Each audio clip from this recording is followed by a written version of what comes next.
All right, good afternoon, everybody. We are live here at Moneyline MMA, coming at you quarter to 6 p.m. Central Time to bring you picks for UFC Vegas 96, headlined with a new fight. Not sure when this was signed, but the UFC announced it very recently, like 2 weeks ago.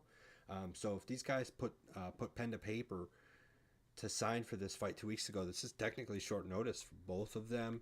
This is Jared Cannonier versus Kyle Borralho, the prospect. I would say this has pretty good implications of the middleweight division, especially with a new champion, as we will discuss with the recap quickly of UFC 305.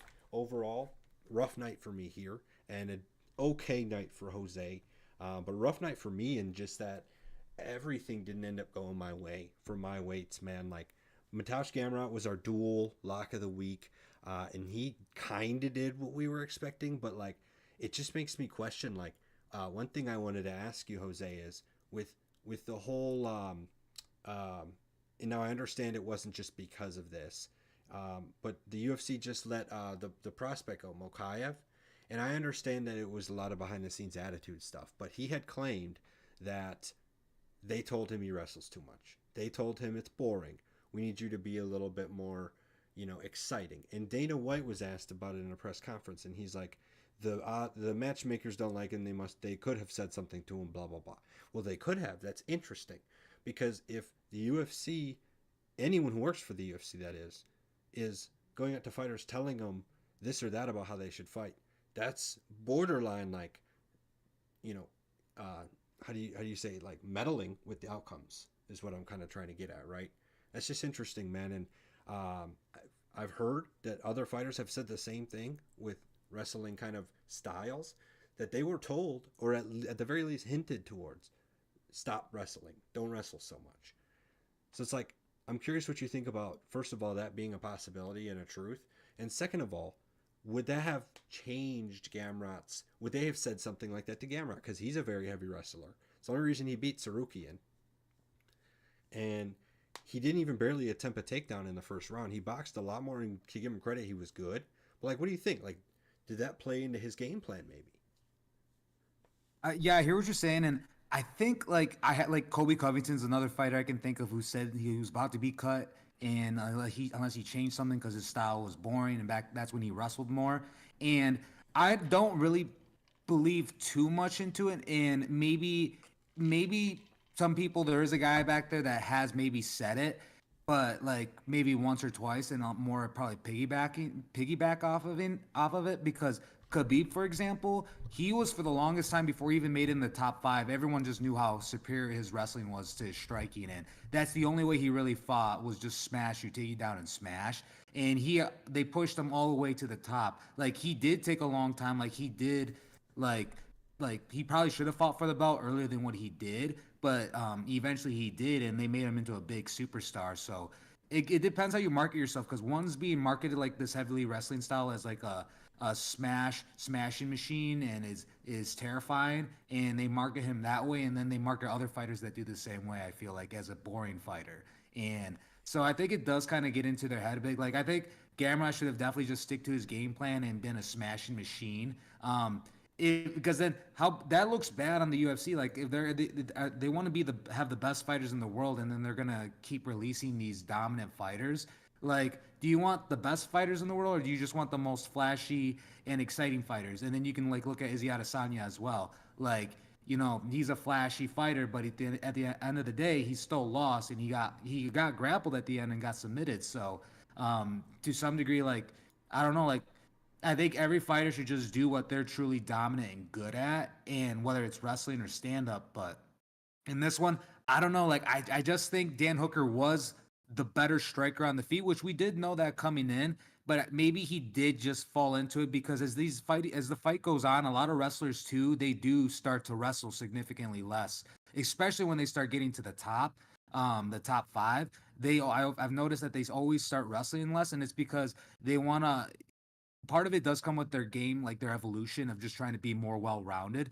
And how can they, I guess, showcase that they're more well-rounded if they're always going to be defaulting to their number one strong suit? So, in this case, I think he may have let it fall in a little, but I don't think it was anything serious where like his career with the UFC would have been on the line. I do think like, I just don't buy into that part much, like a guy getting cut because they're boring from wrestling too much.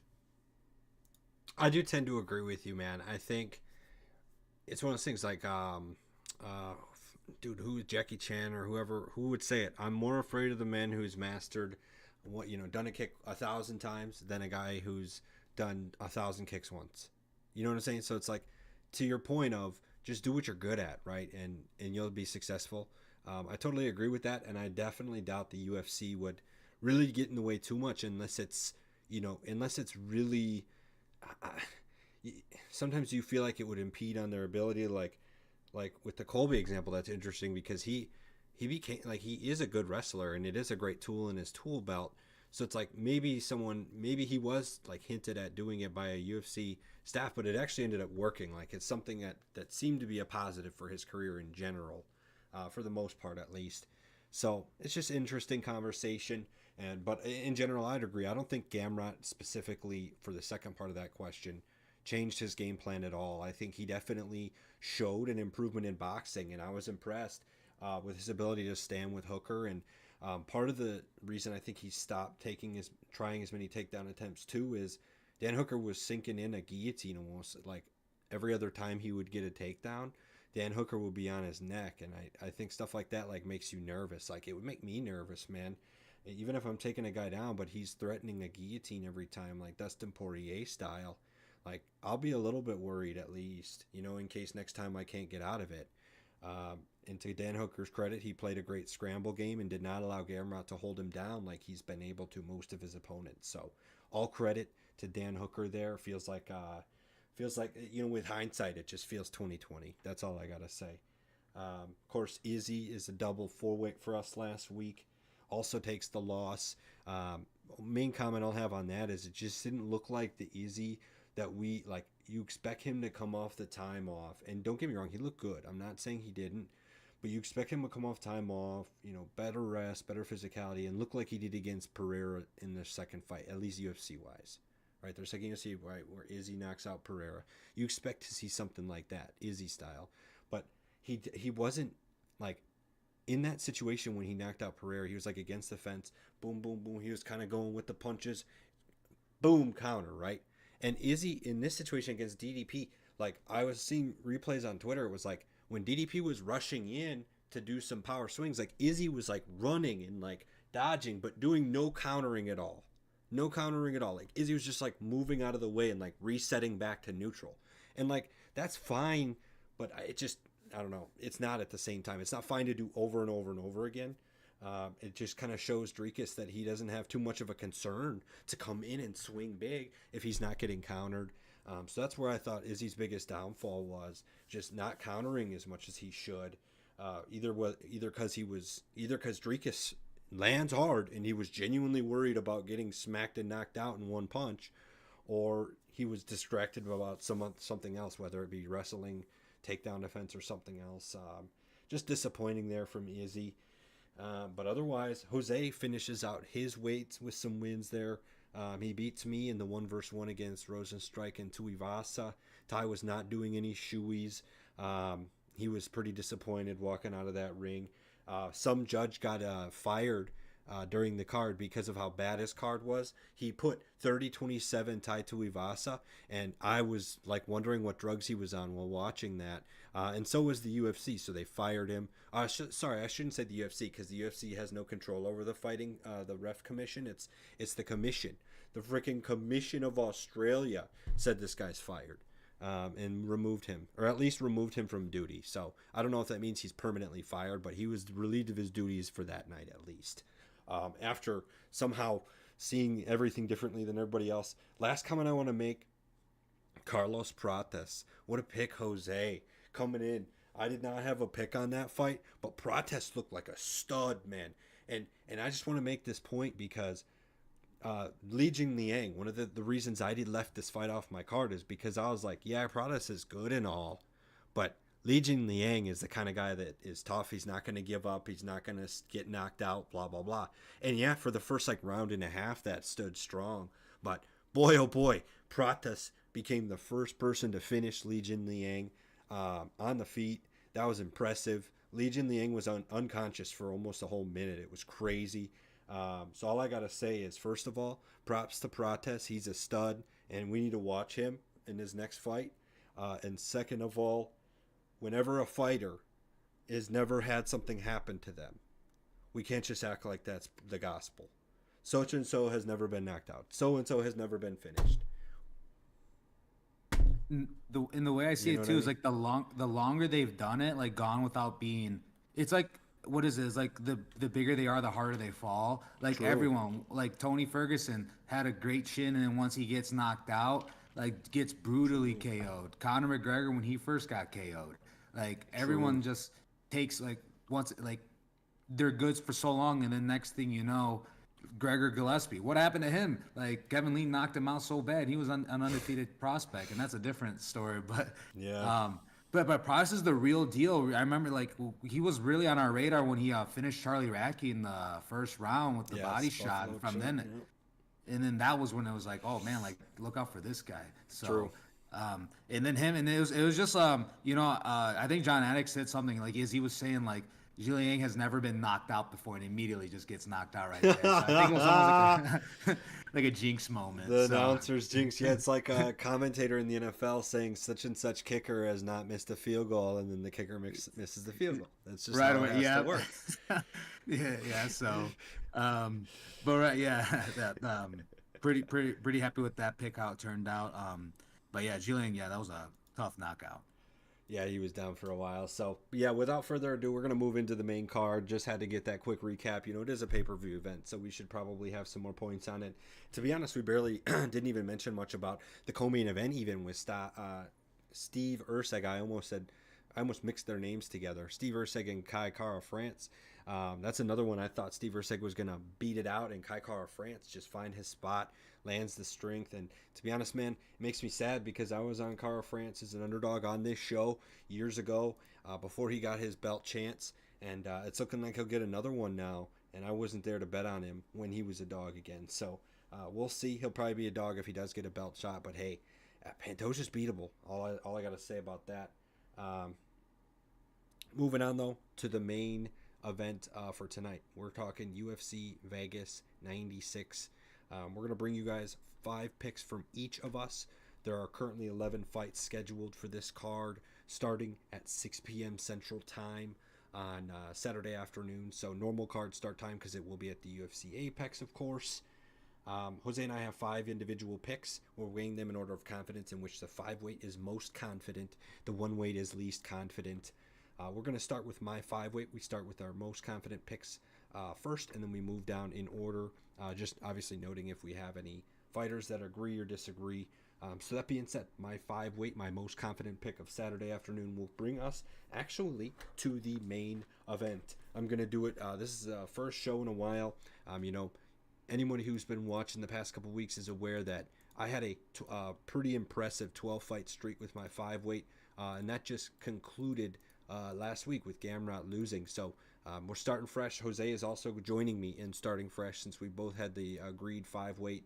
And just as a quick note while we're on it too, these picks are made ahead of time and we only discuss right before the show. These picks are made individually is what I'm trying to say, and we only discuss right before the show so we know what order we're going in to give us that perspective. So those matching 5 weights isn't something we discussed at all. We just came with the same thought process on it, and both lost. So that being said, I'm taking us to the main event to restart the fire. We're gonna break that 12 fight win streak record, starting with picking on Kyle Bahayo. Of course, I'm taking the favorite here. He is minus 210 against Jared Cannonier right now at plus 162.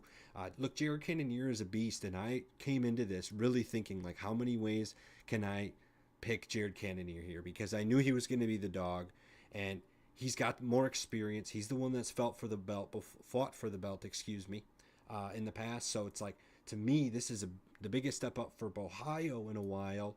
Or if ever, really. So what can Cannonier bring to the table? And to be honest, man, there's just nothing impressive enough for me to see out of Cannonier. I think Kaio, especially with his camp, the Fighting Nerds, they're coming strong as of late. We just praised Carlos Prates. He's also a member of the Fighting Nerds gym. This team is just really stacked, and honestly, I expect them to bring a really good game plan into this fight. I think it's a team I can rely on bringing a good game plan. Jared Cannonier, obviously very much a striker. He hasn't had to deal with too many guys that can wrestle, but he's been around for so long. I mean, he's 40 years old, man. So he's gotten the chance to fight some legends too, like Glover Teixeira back when he was in a light heavyweight. So that's just interesting. And he loses to Glover with the wrestling style. He got taken down, I think, once in each round and ended up taking the L. So it just goes to show. But since then, like, not many of the guys at the light heavyweight division or middleweight, because obviously Jared Cannonier decides to move down from light heavyweight and fight middleweight. He hasn't fought many guys that wrestle. Okay, Robert Whitaker can wrestle, and he loses by decision to Robert Whitaker as well. So it's like, name a guy that has some wrestling ability that he's able to beat, and it's just not there. So I think Kyle, with his ability to take someone down and choke him out, I understand Jared's never been finished, but my point of saying all that is he's really not fought anybody that's got the submission threat. And we just talked about Carlos Prates knocking out a guy for the first time in his whole career. Who's to say Cannonier's just some stud that defends submission attempts? I don't buy that. I really think this is a good spot for Kaya to finish the fight. And if he isn't able to make the fight, the last point I want to make is that I think Kyle, even though he has no 5-round experience, I think he has the cardio to make it that far. I haven't seen, even in his previous decisions, say against Abus back in 2023, he's not really gassing out, man. Kyle is going to be in his face that entire fight, and I'm not worried if that fight has to go to 4 or maybe 5 rounds. What do you think, Jose? Yeah, Nick, I agree with you. I have Kyle Borralho as well, but he's actually my one weight, and I do think that Kyle is going to be in this one. I think he's actually going to be the better striker and grappler, and and just him being younger compared to Jared Cannonier being already in his 40s. Jared Cannonier, I mean, like he's still good, but and he's got powerful. He's really powerful, and he's got a lot of power behind those hands. So I think like why I have Kyle Borralho as my one way is because that puncher's chance. Like I think he could knock out Borralho like at any given moment, especially with how explosive he can be. But since he's getting older, I just don't think he's as obviously as explosive as he was just even 4 years ago. I think he's a little getting past his prime now, while Borralho is probably just entering his prime, to be honest. And in every way, Jared Cannonier is slightly the bigger guy. Just he also used to be a heavyweight, but he's been here at middleweight for a while. Borralho is actually the taller guy, but Jared Cannonier has a 2.5 reach advantage.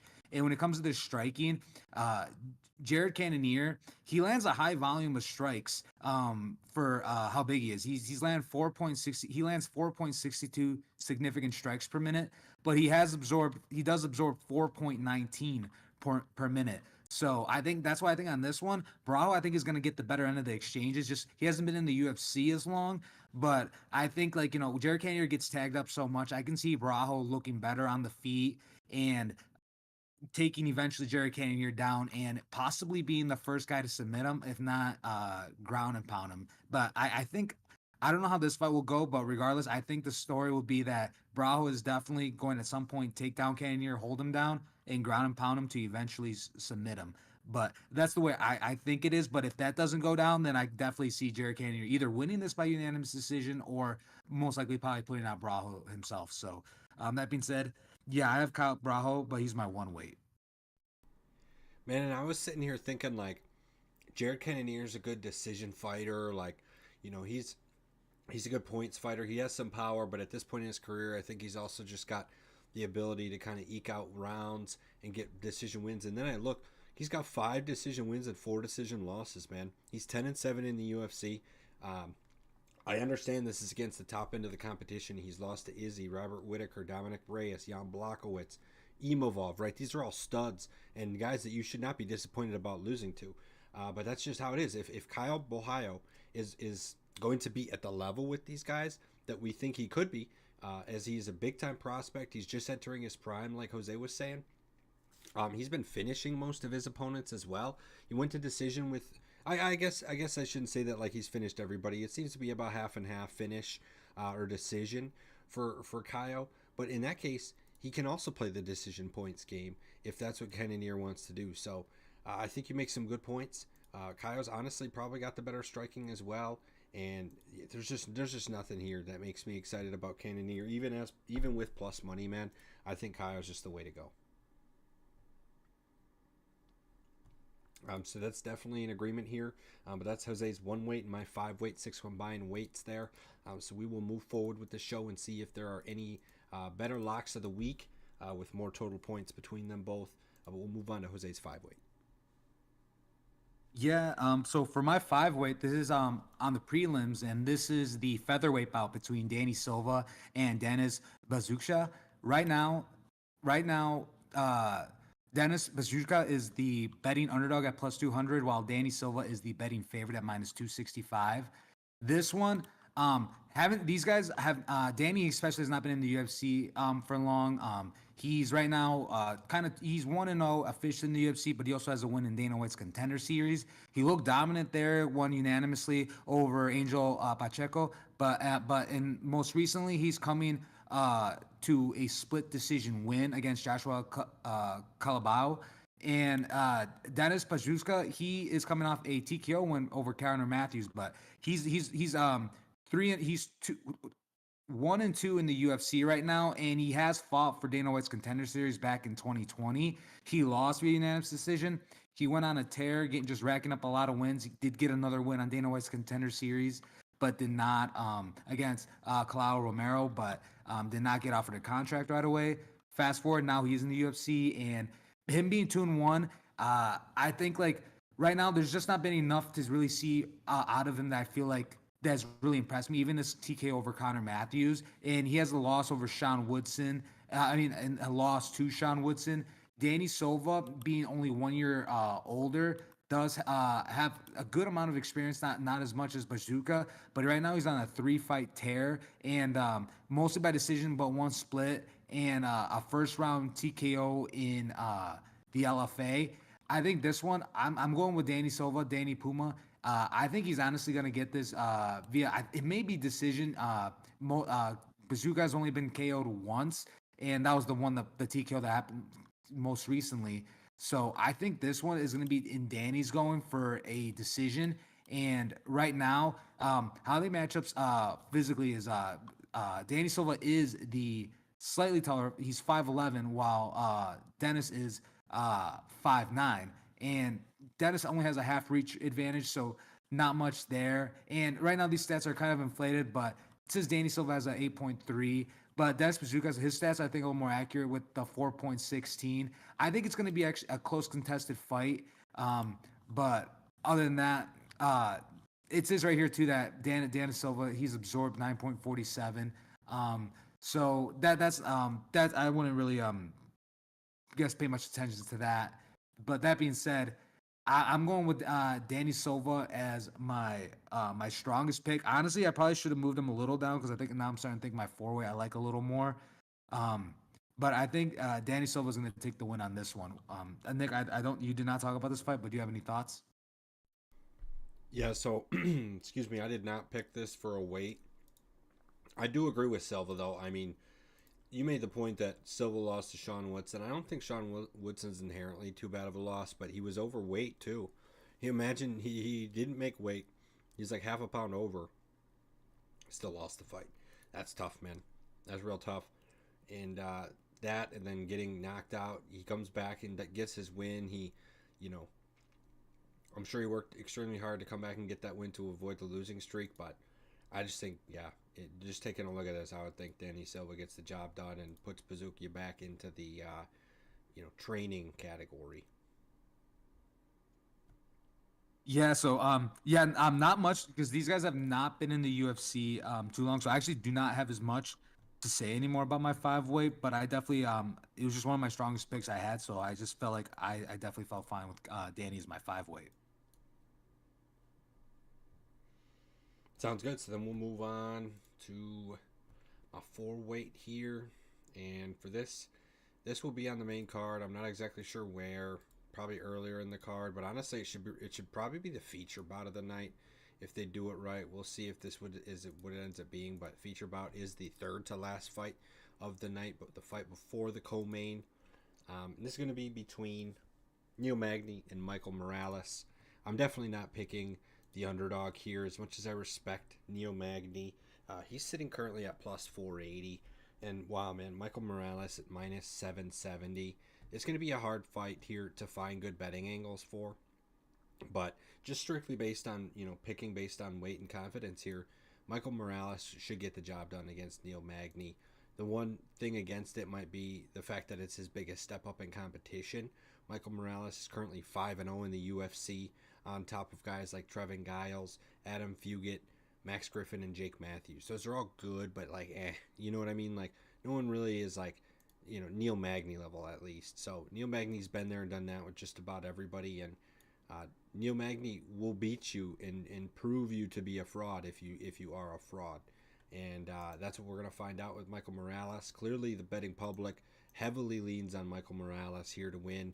Those are some insane odds. And in the end, I do too. I think Morales is still a striking phenom in a way. Like, I don't want to overhype the fact. Like, maybe he isn't better than Neil Magny, but there's no doubt that he poses power. Like, he already has more knockouts in his professional career than Neil Magny. And the amount of fights here is way different. Neil Magny's very clearly a points fighter, the kind of guy that doesn't mind taking it the distance, doesn't mind draining you out. But guess what? This isn't a 5-round fight. I just don't think that benefits Neil Magny in any way. Maybe if you want to go Neil Magny, you say plus 3.5 Neil Magny, which means it goes to decision and he wins a round. That's what you would have to hope for.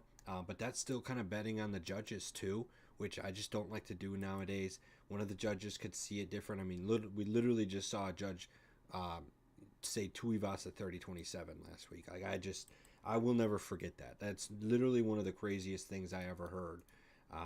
Poor Bruce had to announce that out loud. Like, man, what a waste of his breath, because that was the worst card I've ever seen in professional sports, and it just could happen again at any moment. So those bets are really risky to me in that sense, unless you're really confident Neil Magny can get that round win decisively. Not just close round win, but a decisive round win. Don't make that bet otherwise. Take Michael Morales or put him in a parlay or do something like that. What do you think, Jose? Yeah, I'm going with for this one, my four way. It's going to be Michael Morales, and the thing is, I like Neil Magny a lot. He's the vet.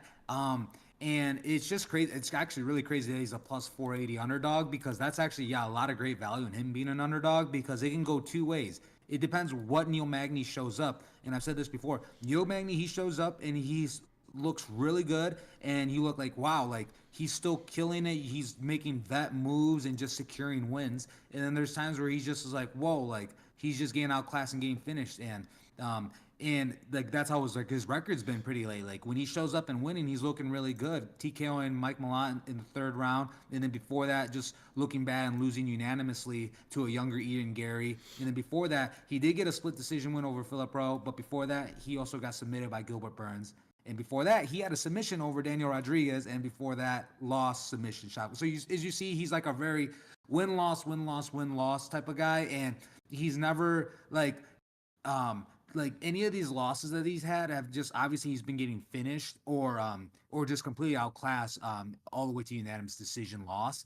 And in this one, Michael Morales just being significantly younger, 25 years old, undefeated, and he's a finishing machine. So if he comes in like how he has been, because he's been more consistent on being on his A game compared to Neil Magny, if he shows up, he's going to be trying to finish Neil Magny. So I think Michael Morales, he's my four weight, and if he wins this, I think it's going to be more finish via going to decision.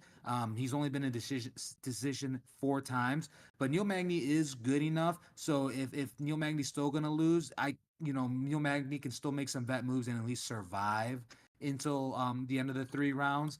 But I think Michael Morales, how he like matches up physically with Neil Magny, I like it. Michael Morales is 6 foot while Neil Magny is 6'3", and Michael Morales has a 79-inch reach, while Neil Magny has an 80-inch reach. So Neil Magny really doesn't have that much of a physical advantage over Michael Morales. I think both like the distance, managing that distance is really just going to be almost equal for both fighters. And I think Michael Morales throws more punches. Like Neil Magny is kind of a slow fighter. Like there's times where he's just standing there, not really throwing anything. Like he doesn't really throw. Like it says here, he lands 3.47 significant strikes per minute. But as of lately, I feel like it should just his average should be less than that, especially after his last four fights. Like he really doesn't throw a high volume of punches anymore. And then he tries to kind of be sneaky because he doesn't mind getting his back towards the fence. Like lot of times fighters are just putting him against the fence, and he doesn't mind it. And he tries to look for sneaky, like some type of sneaky submission. But the thing is like those are also prime times. Like that's where he gets rocked a lot too. I think it was Gilbert Burns or Shafkat, one of the guys that put him against the cage, like couldn't go. Neil Magny was just trying to get like a guillotine, and then they just slide up around and just throw an elbow to his face, and he leaves himself like vulnerable to that, like especially how big he is as well. So if someone's closing the distance on you, and they're that close against the cage, landing those small like dirty boxing punches is going to be easier to do. So in this one, I just like Michael Morales a lot, being younger, just really like being consistently good, and just his physical stature compared to Neil Magny, not much different. So for this one, I'm taking Michael Morales. I feel really confident with them that yeah, he's also my four weight. Works for me, man. We do agree then, and we'll have to move forward. So then, does that make? Yeah, so that'll be actually the lock of the week then. Most likely, I don't think we're gonna get higher than 8. Michael Morales, doing well for himself on our pick list here, and to be honest, the only sad thing is it's just hard to find a good spot to make money on it because I don't really have much confidence in any of the double method winning chances. Because to be honest, man, I think a KO could happen. I don't think it's too likely, but it could, right? And if we're talking like you have to pick 2 of 3 winning chances, I feel like you should have decision in there for sure, but maybe decision or submission. But I don't know, man. Like I feel like a knockdown into a technical finish. Like I'm not saying he puts Neil Magny out cold. I'm just saying like he could get to a point where Neil Magny can't really defend himself and the ref calls it kind of thing. I don't know, man. So I feel like it's hard to attack this one with money. I'll have to think about it over the next few days as props come out, money lines change, find different ways to attack it. But at face value, man, outside of just that money line, I think you're taking some risk if you go any more specific on win methods or over unders, because this could go to the distance, this could end early. Like I feel like the range of outcomes is pretty wide. I do tend to lean though that Neil Magny doesn't get finished. I do agree. I agree with that too. Just because he's only been KO'd out of his 11 losses, he's only been KO'd slash TKO'd twice. He's been submitted 6 times, but Michael Morales has only got one win via submission. So, Right. yeah. But So dude, at the yeah, same this time though, he's 37, man, and he's gonna get to the Tony Ferguson spot. Like he's been knocked out, not many times, no, but I mean, Ian Gary kind of hit him pretty hard a few times. I don't know, man. Like it only takes one dude to knock him out, and his career is gonna tumble. You know what I'm saying? I totally agree with you, and I think Michael Morales is a good contender. I think to Yeah. be like one of the very few guys to be on that list of knocking Neil Magny out. Yep. For real. So maybe we landed on that. Then maybe it's KO or points for us if we have to pick a winning method double chance. But obviously we're just here to make picks and bets. Bets can be found probably better on other fights here, unless you want to take a risk here with buy KO, buy points, something like that. That being said, we'll move on then to Jose's 3 weight. Yeah, so for my three-way, this is actually the women's strawweight bout between Angela Hill and Tabitha Ricci. Right now, Angela Hill is the betting favorite at minus 118, while Tabitha Ricci is the a slight betting underdog at minus 108. This, this one, Angela Hill, she's been doing this for so long. She's also a vet, kind of like Neil Magny. She's been through it. She's seen like like fighters that have been at the top and up and coming prospects, and Tabitha Ricci is an up and coming prospect as well. 29 years old, 10-2. Angela Hill, though, again, now she's 39 years old, 17-13, and she's been looking really good. She's got coming off a submission win, and before that, she had a unanimous decision win as well against Denise Gomez. So Angela Hill is still looking really good late in her career. As actually a matter of fact, she's only lost once out of her last 5 fights, and only to Mackenzie Dern. And she's beaten some names like Lupita Godinez and Luna Pinheiro and Emily Decote and obviously again Denise Gomez. And before that, yeah, she was just on a 5-5 losing streak. So yeah, she really turned her career around really late. And while Tabitha Ricci, pretty much out of her last 6 wins, she's only lost once against Lupita Godinez, and that was by split decision. Coming off a split decision win right now too. So I think this one though, Tabitha Ricci just being slightly younger, I just still think I think she's going to be enough to actually get a win in this one. It could be honestly, it could be via split decision win. In there's I don't even know if there's really that much value in this fight, to be honest, either, because Angela Hill just being a minus 118 favorite too. Like I thought for some reason she would have been more of an underdog, and that would have been great value for her being as an underdog. But this one being said, I like Tabitha Ricci a lot. I think I'm going with her as my 3-weight, mostly just because of the age discrepancy as well. I know I said Angela Hill's been looking really good this late in her career, but in this one, I like to go with the younger fighter in Tabitha Ricci. I think she's still probably entering her prime. She doesn't how she matches up physically. She's smaller than Angela Hill in every way, height, and Angela Hill actually has a 3-inch, as a 3.5 reach advantage over Tabitha Ricci. Both women throw a high volume of strikes. It's going to be a kickboxing match. Both girls also absorb a lot. Both absorb pretty close to what they dish out. So Angela Hill lands 5.38 significant strikes per minute, and Tabitha Ricci lands 4.28 significant strikes per minute. And I just feel like Tabitha Ricci is definitely going to be the one to want to engage in the grappling first. But Angela Hill, she sports a 76% takedown defense. So even though she's not going to be going for the takedowns herself, Angela Hill is just she's well versed enough in the grappling world where her being taken down, she probably won't worry as much. But I think it's enough where Tabitha Ricci will probably hold her down and gain some control time there. So that being said, yeah, I got Ricci. She's my 3-weight. What are your thoughts on this one, Nick? This will be an interesting one. We disagree on this one. Not only that though, but of my remaining weights, 3, 2, and 1, this will be my 3-weight. So we're matching our weights here, but we have differing fighters. And I'm taking Angela Hill here. I think you brought up a lot of the reasons why, just in kind of your covering who Angela Hill is and her history and her background and stuff. I think Angela Hill definitely ran into a tough spot in her career, where she fought some top end fighters though, like Vernie Anderoba's looked really good lately. Amanda Lemos has looked really good lately. Mackenzie Dern has looked really good lately. I mean, Angela Hill isn't losing to slouches by any means, and I like that Angela Hill, I think, has been looking good in terms of cardio. I like the fact that she's had some main events as of late, to where she had a fight go 5 rounds recently, and that was her loss to Mackenzie Dern.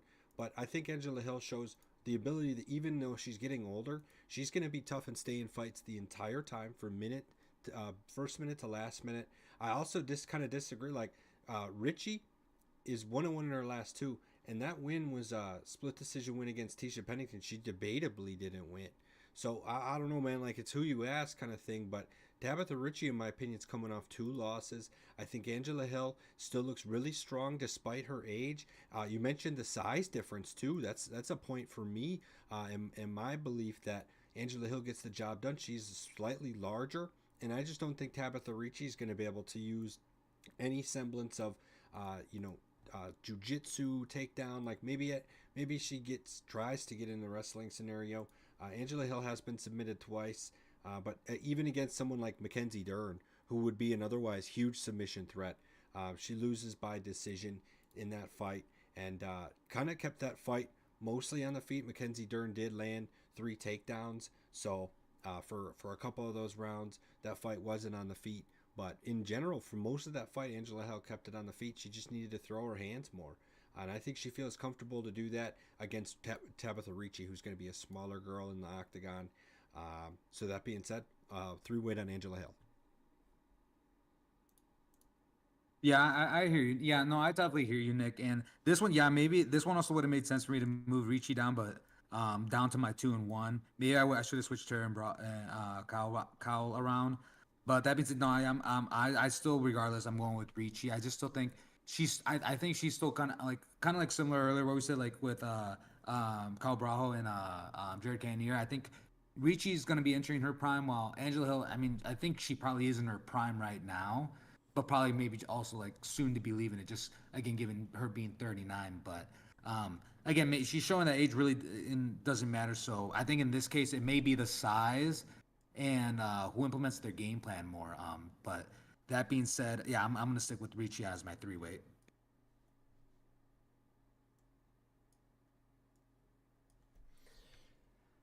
Sounds good, man. Well, in that case, we shall move on. I am going to move on. So that was both of you are 3-weights, but a disagreement. You had Richie, I had Hill. I'll go down to my 2-weight. My 2-weight of Saturday afternoon will be a preliminary fight. It's going to be back-to-back women's MMA that we're discussing here, because my 2-weight is on Josiane Nunez, or Nunez. There is no tilde over her end, so it's Nunez. Jacqueline Cavalcanti. This is the second fight currently listed to be on the card. So pretty earlier on the prelims as well. I like Josiane Nunez, currently actually the underdog too.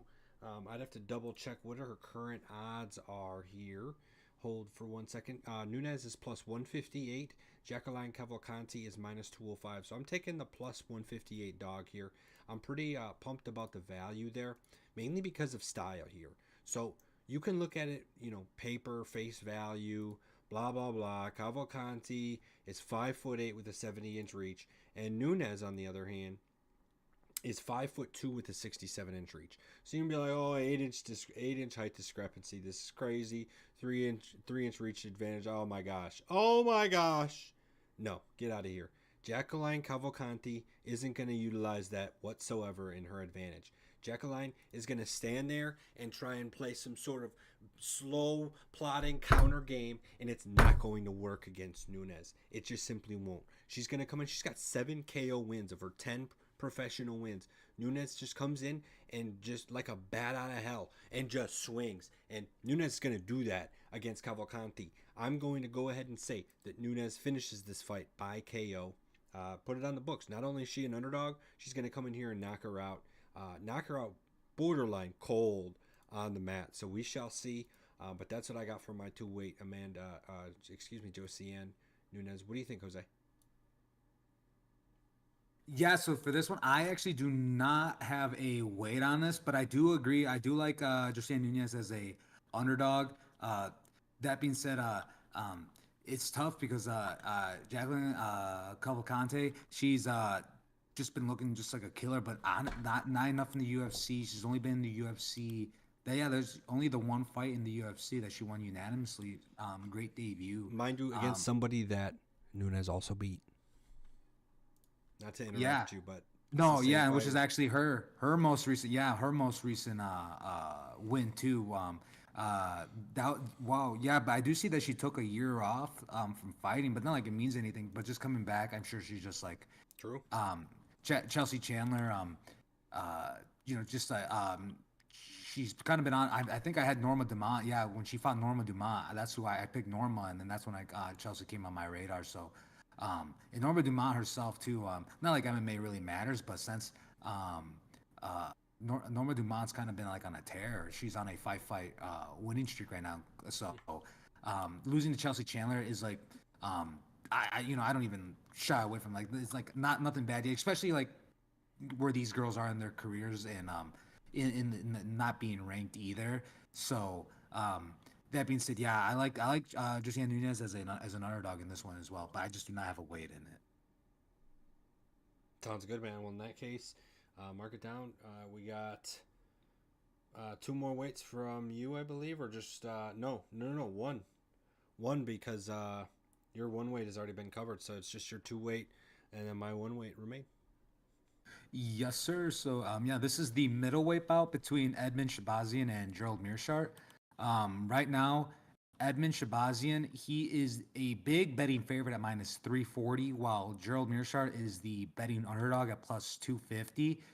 This one, Jared Meerschaert, yeah, I think he still holds the record for the most submission wins in this division in middleweight history.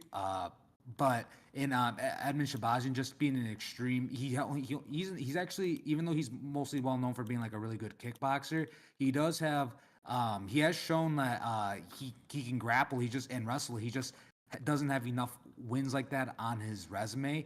And that being said, Joe Meerschaert in this one is also 10 years older than Edmund Shabazian. Edmund Shabazian is crazy. He's only 26 years old, which is insane because I thought he was actually older than that. And just being 10 years younger, I know I like going with the younger guys, but on this one, I'm going with the older vet. And he's a big underdog.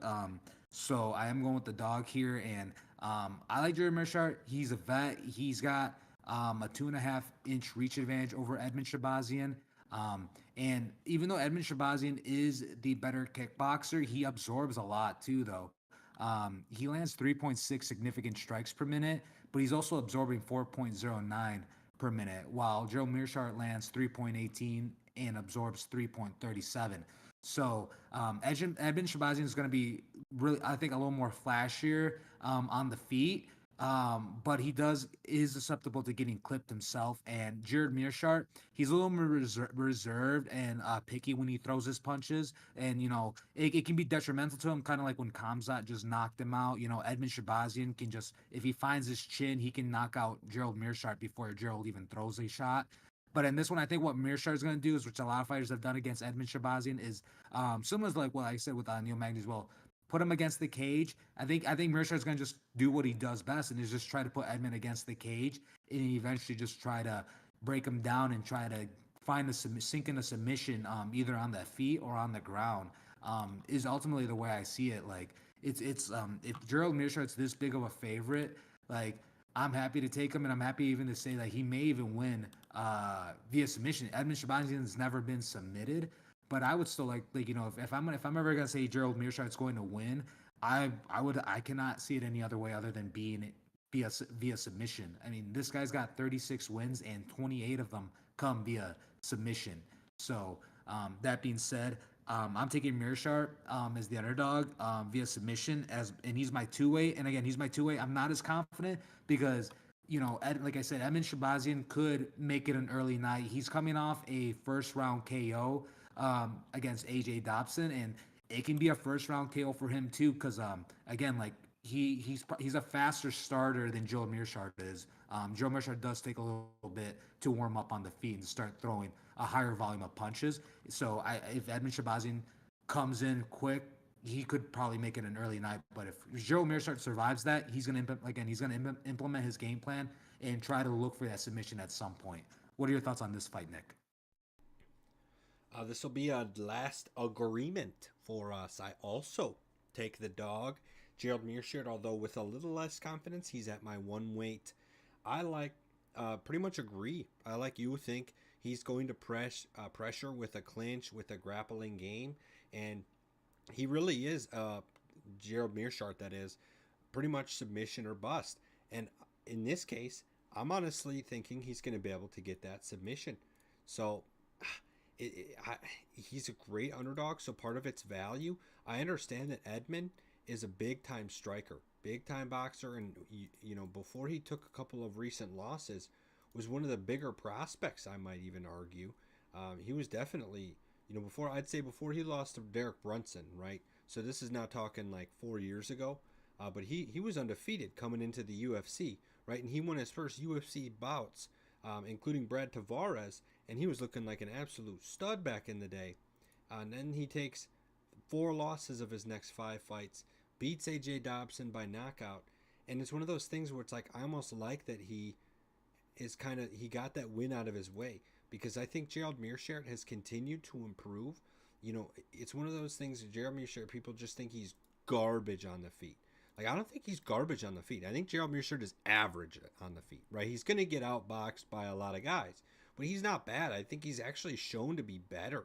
Like, yeah, he choked out Brian Barberina, but it wasn't a complete like it was a one strike difference landed from Gerald to Brian Barberina by the second round when he got choked out. So it's not like Barberina was just dishing it on Gerald, and then Gerald had to go for the takedown or he was going to lose. I just feel like even though Gerald isn't necessarily young by any means, he's in his mid 30s, 36 years old. I still think he's improving and finding his best game every fight that comes by. And that being said, his best game is obviously submission, but he supplements it more now with his boxing, and I think that will make a difference. Yeah, I agree with you. And then just another thing that I was looking at as well, is just who are like the other good like yeah grapplers that Edmund Shabazian's gone against. I just can't really see as many. I think most of the fighters he's fought are stand up dudes. Like Nazardine has a couple submissions. Jack Hermanson. He was able to. Jack Hermanson's actually probably one of the better grapplers that he's gone against, even though he only has 6 submissions out of his on his record. Mm-hmm. Really good wrestler, and being able to well, and like so that's the thing. Yeah, if Jack Hermanson was able to implement his will like that, I think, and he's a 36-year-old fighter too. And this granted, this was in 2021, so he was like 33 back then. But I think that could be a good blueprint of what Gerald Meerschaert can do, even if he doesn't submit Edmund Shabazian. He can probably still out grapple him and win via unanimous decision, which pulling off of that move. But as you said, he is more of a submit or bust type of guy. But I do think there is that small window that he has of just winning unanimously as well. So that being said, yeah. Or Edmund can just completely derail all this and knock out Gerald Meerschaert in the first 2 minutes. But that being said, yeah, Yeah. I'm I'm not as confident like you on this one. So again, yeah, he's my 2 weight. Like he's Well, your one remember, weight. I was gonna say I'm not. I am confident. Don't get me wrong, but I'm not like extremely confident. I just think Meerschaert is gonna provide a great veteran presence, and it's Mm-hmm. gonna make Shabazian feel the pressure. And I think Shabazian, there's gonna be a moment where he's gonna have to swing for the fences or get taken down, and if he gets taken down, dude, that's it. Yeah, I agree. I definitely like this. Definitely as an underdog pick. So definitely my dog of the week. So wait, well that'll actually do it then. That's all five weights. Our lock of the week, just as a reminder, will be Michael Morales. Of course, he's the biggest favorite on the card. We did decide that in the end, KO or points would be the best double chance bet to give it a little better odds. But in all reality, you're probably only going to see like minus 500 from something like that. So it's a tough spot to find good money from. Don't throw it in every single parlay that you make just in case it doesn't hit. I mean, this is the UFC, man. Um, don't know what else to say besides that. As good as Michael Morales is, guess what? He's fighting Neil Magny. Like, what do you mean? He's fighting Neil Magny. That is a stud veteran fighter that I'm not willing to put that much money against in order to win $100. You have to bet over $750 to win 100. You put $750 on the line and you get 850 back. Are you serious, man? Against a guy like Neil Magny, it better be a champion or something. But Michael Morales is not a champion. He might be one day, and we'll see. We'll get a great look on Saturday if he has the potential to be a future champion, because this is his biggest test. But man, oh man, just be careful with the money you're putting down on some of these steep lines. Is all I'm trying to say. That being said, 5 weight from me, Caio Bahayo, and 5 weight from Jose Danny Silva. Make sure to include those somewhere on your bet cards, or at least let us know down below in the comments who you'll be picking. Thanks for listening. The UFC will continue to have fights coming up for the next few weeks. I don't believe we have a break. Not at least through the next. I'd have to double check that. Let me quickly check. Actually, excuse me. We have a break at the end of August, so this will be the last. This will be the last card of August. This Cannonier versus Borralho card will be the last card of August. We will not have fights on Saturday the 31st. At least UFC Rise, and then the week after that we get Sean Brady versus Gilbert Burns at UFC Apex, and then following that will be the second week of September, in which we'll get the big old Sphere card with the note chests and the Mexicans and this and that. So that'll be fun. That's what's coming up. But that being said, we will not be here a week from today, as there will be no show to recap. Well, we can recap, but we can't discuss a new show. So we will not be here next Monday. Thanks for listening, but make sure to tune in 2 weeks from today. And until then, have a good one.